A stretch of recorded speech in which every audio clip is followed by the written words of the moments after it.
Bonjour à tous. Les policiers se mobilisent aujourd'hui à Dijon. À l'appel de plusieurs syndicats des forces de l'ordre, les fonctionnaires se réunissent partout en France pour alerter sur la dégradation de leurs conditions de travail.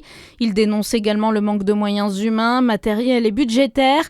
Les organisateurs appellent à un rassemblement large, notamment des élus.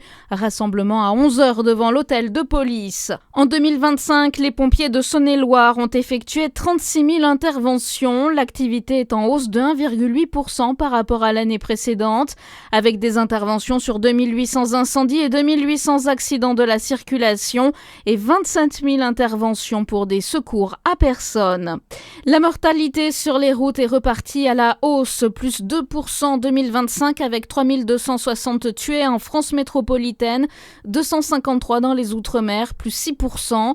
La faute notamment à des facteurs comportementaux comme l'alcool, les stupéfiants, la vitesse. Une hécatombe concernant aussi les nouvelles mobilités comme les trottinettes électriques, 80 morts en 2025. Aurore Bergé veut généraliser le remboursement des tests permettant de détecter une soumission chimique. La ministre déléguée chargée de l'égalité femmes-hommes veut rendre ces dépistages plus systématiques avec une prise en charge à 100%. Le département du Doubs refuse les produits ne respectant pas les normes européennes pour ses cantines. Conséquence de l'accord commercial entre l'UE et les pays du Mercosur.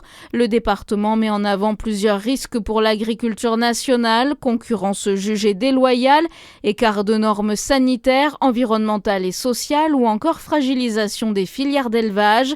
Les filières ne répondant pas à ces exigences seront exclues des approvisionnements. Et puis 6 candidats vont s'affronter ce matin lors du concours de cuisine de la percée du vin jaune à Lons-le-Saunier de 9h30 à midi sous le chapiteau dressé place du 11 novembre. Le public pourra suivre les épreuves.